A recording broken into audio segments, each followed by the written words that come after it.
frustrated frequent traveler disrupted the banks.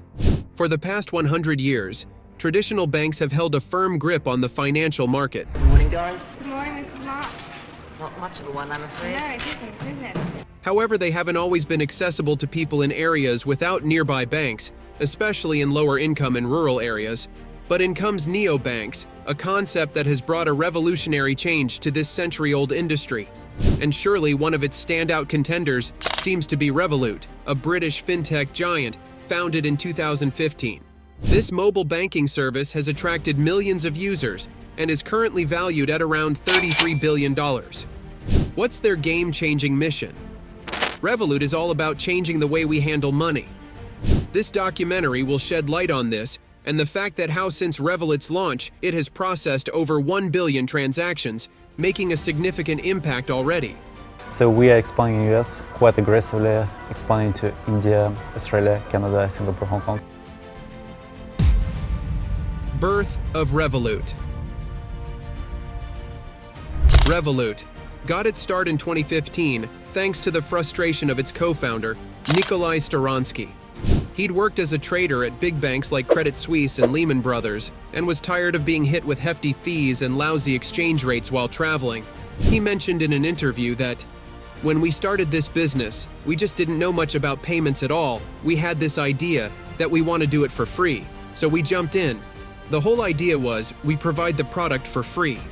Working with different companies as a trader shaped his perspective. He was surprised to see how many middlemen or go-betweens there were in the financial world. To solve this problem, he decided to do things independently and negate the complexities of the financial world. If we see the journey of Staransky, it's evident that the guy had big aspirations from a very young age. He had a strong background in mathematics and was also a competitive swimmer. He pursued his studies in physics at the Moscow Institute of Physics and Technology, one of Russia's top universities.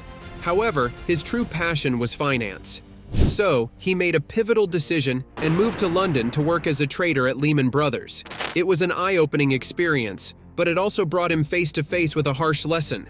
In 2008, Lehman Brothers went bankrupt. Lehman Brothers is going bankrupt. And in the ensuing financial crisis, Staransky suffered significant losses, over £500,000. This setback marked a turning point in his life. Staransky began envisioning a different kind of bank, one that relied heavily on data and mathematical models, leaving no room for errors. In 2013, at the age of 29, he decided to take action.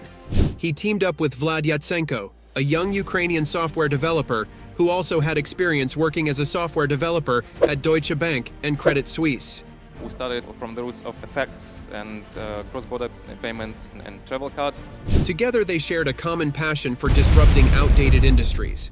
They observed that traditional banking systems were stuck in the past, reminiscent of the 1980s, and they were determined to change that. Together, they set out to create a digital banking platform that would let people exchange and spend money abroad without those pesky high fees. The company's first product, a prepaid debit card, hit the scene in 2015. This card allowed users to spend their money in various currencies at the exchange rates banks use among themselves, saving travelers from those extra charges. It allows you to exchange, send, and spend your money, completely avoiding all your banking fees without actually using your bank. Neobanking is revolutionizing the way banking works. But what is neobanking? For centuries, traditional banking has been the standard choice for most people. The United States itself has a long history of financial institutions that have withstood the test of time. Some of the oldest banks include Bank of New York Mellon, Bank of America, and PNC, which date back to the 18th century. These institutions had a remarkable history, spanning over 200 years, and have significantly contributed to the economic development of the United States. However, things have started to change. These age-old institutions are struggling to meet the demands of today's tech-savvy customers. They often subject customers to lengthy waits, security concerns, and rigid operating hours, making it clear that they need a modern makeover. That's what has led to a revolution as far as financial institutions are concerned. You see, traditional banking, which was seen as irreplaceable, now faces fierce competition from underdog companies. The question is, how? Neobanking. Yes, this very concept of neobanking seems to be the game changer as far as banking is concerned. It is a concept in response to which established banking giants like JP Morgan have had to adapt by creating their own neobanking platforms. To compete, other financial institutions like Bank of America, Citibank, and Wells Fargo have also launched their own neobanks with different names. So the world is moving to mobile. We had 1.4 billion mobile logins in Q1 alone. Neo simply means new. These modern-day banks are totally digital and do not have any physical branch. The core concept of these banks is to make banking more customer-friendly and smooth via digital tools. They offer services like checking accounts and debit cards in a more convenient online format. It has already been emphasized that fintech is the future of finance, and neobanking, with all its perks, seems to be the future of fintech. This is where fintech companies like Revolut come into play. The neobanks market is growing so fast. By 2026, it should be like 4 billion. Bigger plans. Both the company's founders, Storonsky and Yatsenko, had much bigger plans. They felt that traditional banks were too slow in bringing digital banking to younger customers, especially the Gen Z, who prefer doing everything on their mobile phones. So, Revolut aimed to become a global financial super app right from the beginning. Revolut's rapid rise. Revolut's journey kicked off with a bang. In just a year, by 2016, they had already attracted 100,000 customers and raised an impressive $15 million in funding. Things were looking good. They kept pushing forward by adding more and more features. The following year, in 2017, they jumped on the blockchain bandwagon by launching a crypto trading platform. This move paid off, adding another 3 million customers to their roster across Europe and securing an extra $66 million for further expansion. Now we have more than 3 million customers across Europe. But as they say, that with great success comes great challenges. Reports of toxic work culture. The initial success of Revolut was staggering, to say the least. However, in 2017, an eye-opening article in Wired shed light on the harmful work culture at the fintech giant Revolut. It immediately faced the challenge of survival in a fiercely competitive space.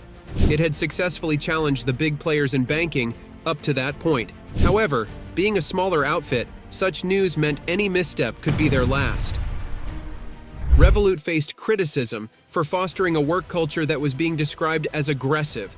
Some reports highlighted unsustainable work hours, with employees putting in round-the-clock shifts, including weekends. This grind led to psychological exhaustion, prompting some to leave. Storonsky had denied claims that the company pushes employees to burnout. However, he made it clear that he believed that work-life balance could be a danger to a company's growth. He himself attributes to be a man who works non-stop, rarely takes vacations, and tends to hire people with a similar work ethic.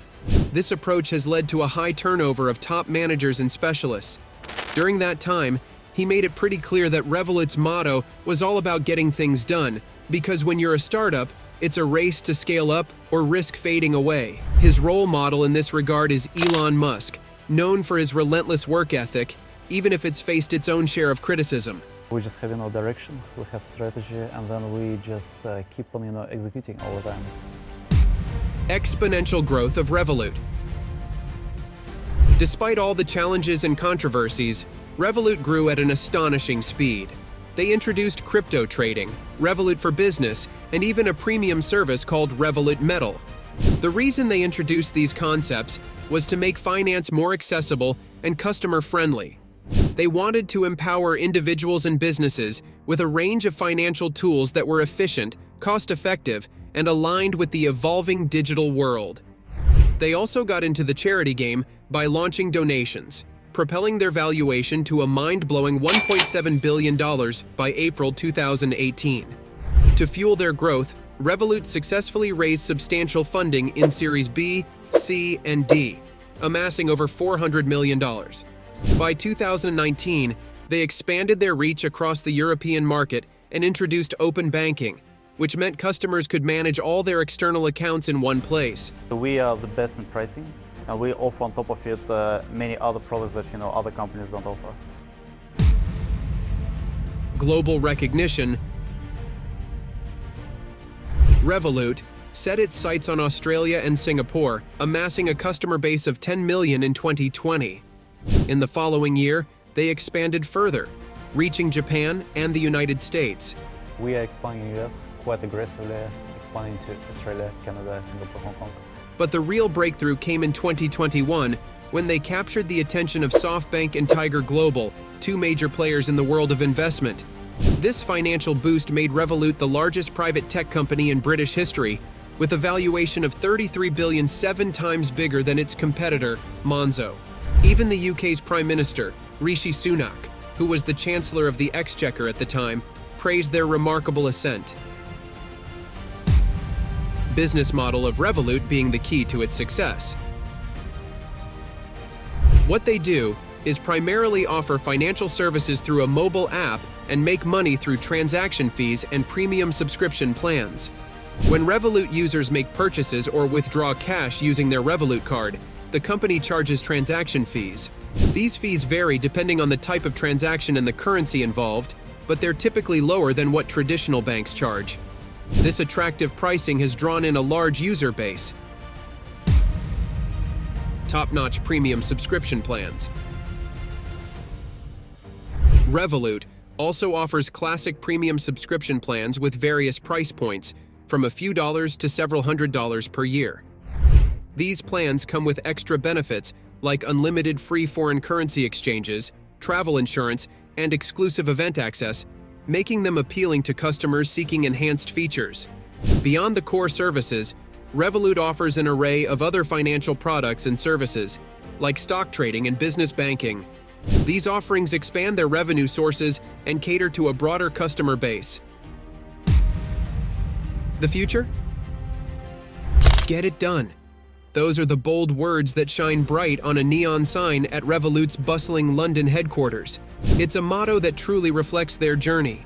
Thanks to their relentless work, top-notch marketing strategies, and innovative features, Revolut has achieved an impressive milestone. Since its foundation, the company has processed more than 1 billion transactions, totaling a staggering $130 billion. The future looks promising for Revolut as it continues to expand its product offerings and explore new ways to boost revenue.